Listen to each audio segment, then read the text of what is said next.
Hello everybody, I'm SJM. A rare face cam appearance here doing some PoE content. Just going to talk about my Leaguestart experience in like the beta 0.20 Dawn of the Hunt patch. There was a lot of negativity, and well, there's always a fair amount of negativity, but this time it was a lot more pronounced and mainstream, just because of the direction that the devs seem to be taking it. On a personal note, I did not find it too much of a departure from the first patch. Wasn't not very good player first and foremost, so maybe putting it was like 450 hours into the first patch or so. I acquired enough skill to be able to do things fairly reasonably, and kind of got lucky with the skill that I picked there. As you can see, I started off with the whirlwind slash twister combo, although even by Act 3, I never get figured out how to get an elemental proc in there, it was broken at first, but after it got fixed, it's still halfway decent. It's not as good as what I'm using now, but would have been a lot better if we had gotten there. Like I even in Act 3 got to trying out some tamed beasts with some companions and such, but never found like a nice wisp infused beast, and never found something that has a elemental ground effect. Would have been really good to have that automated without having to add another skill to the skill bar. But for clearing, whirlwind and twister was really good through the normal difficulty. And then we were really wanting for a single target skill. So for a single target, just generally going along, I was using the Fangs of Frost at some points. And mostly in the boss fights, I was using Fangs of Frost because of the mana cost on the Rapid Assault was like double of Fangs of Frost. So we're using the single target all the time in the boss fight, right? So you can't have a really high mana cost one, and Fangs is just better utility, right, with the freezing anyways. So here we can see we do a couple of whirlwinds here or there just to clear out the friends, but a lot of the planning and the supports that I put in there were like, if X projectile damage increased if you did a melee hit, and vice versa, like you just had extra damage for doing them. So I was weaving in the twisters here and there, and a lot of the time we shouldn't need to do the whirlwind first, just shoot the twisters out to get the projectile hit to reset your bonus melee damage.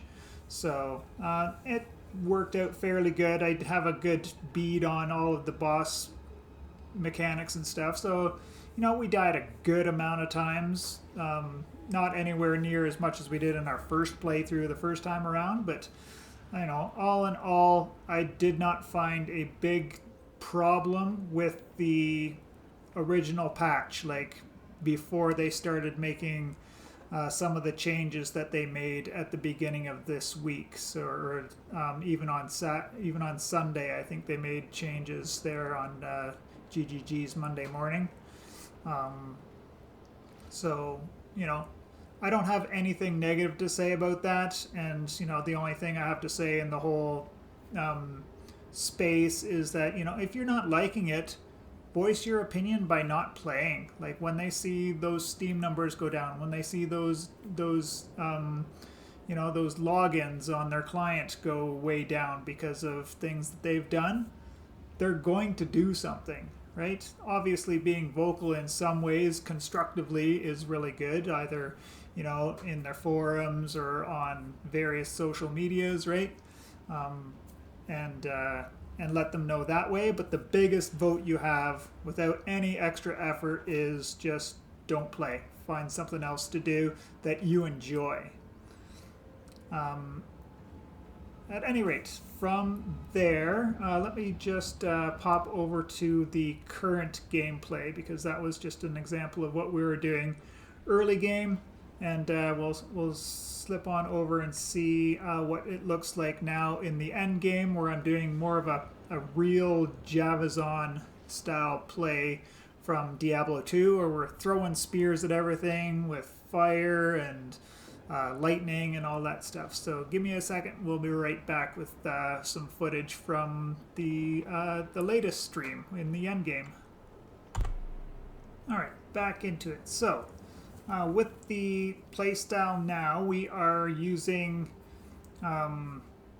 lightning spear for clear, along with explosive spear for little extra damage here and there, because we're also using, you know, some of the extra bonus damage if we have done multiple different elemental damages recently. And then for single target and bosses, we are using the storm lance, and being able to put the storm lances down, and then using the big leap there on there to proc them as a detonator skill. And also, if you want to stay at range, you don't want to get up close with the leaping spell or skill there, you can use the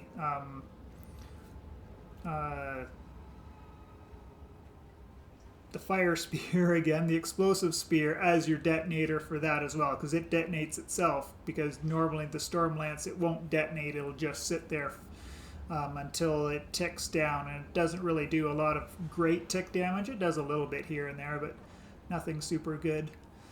We are using a setup here with the 3 dragons helmet, so that our lightning damage is chilling and freezing, and this is generating us frenzy charges through combat frenzy. So, and then I think I got a little bit of extra spirit there just so I could weave in the Herald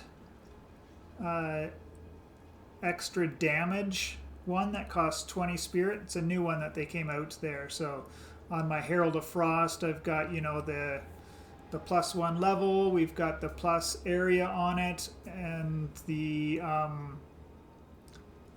increased area of effect for the explosions, and then the Herald damage one that's like 30% more damage. So we've got the lightning spear, which, you know, forks off into 30 directions or something like that, depending on how many of these charges we have from the Volt support, and that combined with the explosions from the Herald of Ice pretty much clears screens very nicely. As you can see, this is kind of looking like patch 0.1.1 play.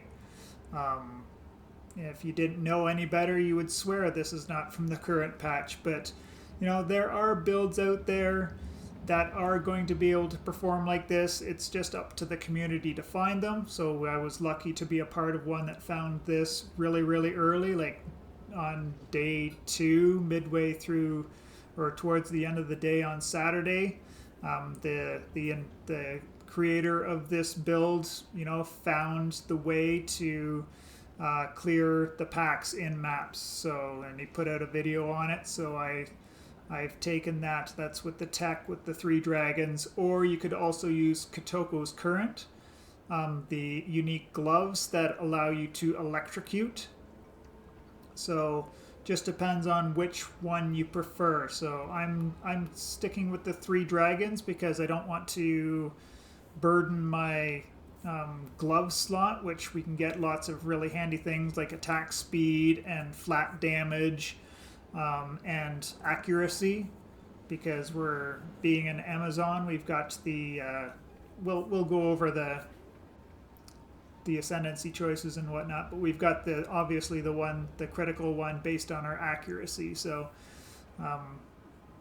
we'll actually go to the build now. We've done enough of this talking and stammering on here, so just bear with me for another quick second. We'll pop into game. Alright, here we are back in game. Got a little bit of gearing going on. I spent like 13 exalts getting spirit on my amulet and on my chest plate so that we could add in the Roa as well. The Roa is amazing quality of life for running around, especially using the projectile spear skills, right? Because you can't use melee skills with the Roa, so it's just really good. And we've just using lightning spear for clear, explosive spear, weaving it in here or there when we need a little extra damage or just to finish off a mob that's left straggling. Sniper's mark every once in a while to gain a frenzy charge, and against bosses it works to getting frenzy charges as well, because you can't get them normally, although we don't really need the frenzy charges a lot in the boss fights, but it is nice to get some shocked ground from the storm lance every once in a while. And then the thunderous leap, we can't use the leap on the Roa, but you can roll off the Roa and use thunderous leap. You shouldn't be on the Roa for boss fights anyways, I guess, just goes to show. Take a look at the skills. So lightning spear, deliberation, just movement speed penalty, doesn't apply because we're on a Roa. Enervate, just getting extra lightning damage when we kill those shocked enemies all over the place. It does proc with the 3 dragons. I don't know why, because it's supposed to be replaced. But I do have fire damage in the build too, right? 9 to 19 fire damage on that one. And yeah, I haven't gotten very good gear just yet, but I think the fire damage is what's causing the shocking. Volt is the superstar support that makes Lightning Spear actually work really, really well. And long shot, just because you're clearing things off screen, so this is just a big multiplier, right? Explosive spear plus limit, less detonation time, and using this on far away enemies. Like usually I'm cleaning something up, so I'm running away from it, so I use reach, get a little bit, 35% AoE when we're not close enough, because sometimes they come chasing after you if they're not frozen. So the extra AoE works really well there. Stormlance is conk effect, because we should be just putting this right on top of the boss one way or the other.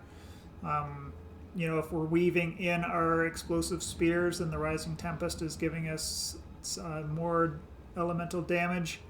It would be nice to have an actual frost skill. Maybe we'll get there eventually, but this is enough rotations for my feeble brain already, so I don't know if I'll ever be able to get into it, so maybe this is not the greatest support.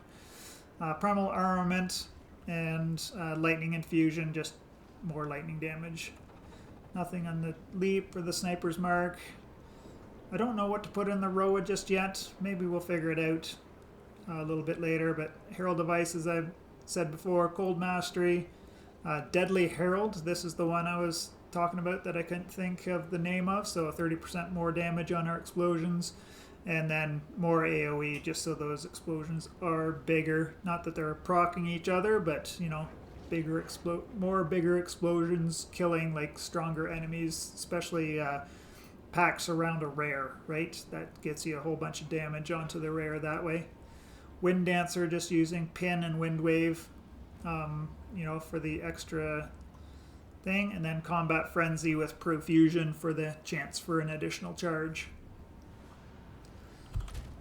Do have res all capped out, and the only new talisman that seems to be any decent is this Bear Talisman. For this build, I didn't see any other talismans that are worth using. Maybe one other of them I forget off the top of my head, but this is the only one that piqued any interest on me. And I only needed to top off a couple of resistances, so we're good to go on those. And the rest of my gear is really not good at all. Like, I'm only using these boots because they had 23 movement speed. That was all that I found on it. Doesn't hurt that physical damage is pinning, but we're not doing a lot of physical damage anyways. Garbage belt. This five exalt gloves that I bought, you know, just for resistances and attack speed and fire damage to attacks. This spear, really good when I found it at the beginning of Act 6. It's starting to fall off now that we're getting into like tier 5, tier 6 maps. So this is, I'm going to need to save up a bit of money so that we can get a new spear. Garbage ring, another 5 exalt chest piece, just spirit, resistance, and 1,000 evasion rating.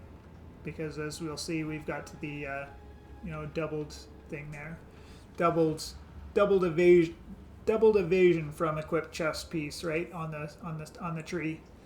I should need the unset ring because my skills should be all full, but I don't have one of them on right now just because I took it out because it was confusing my brain with too many button presses and fingers. And then this is this necklace that I bought for 3 exalts, so that's the total of the 5, 10, 13 exalts that I've actually spent on this character. Oh wait, and I bought the 3 dragons for about 10 exalts. You have to do a live search and get an answer from somebody, hopefully quickly, to be able to get a cheaper one, because they're a lot more expensive if you just look at the static ones. I'm really liking the bucklers as an additional layer of defense. This one I found in the axe, so no cost on this guy there. And then just normal flasks there. What else to talk about? I guess I took the ailment threshold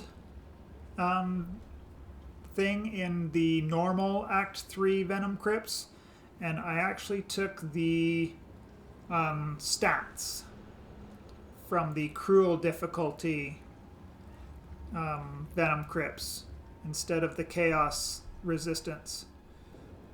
I don't want to not put me in a position where I can't use chaos inoculation if we think that that's going to be the best way to play again.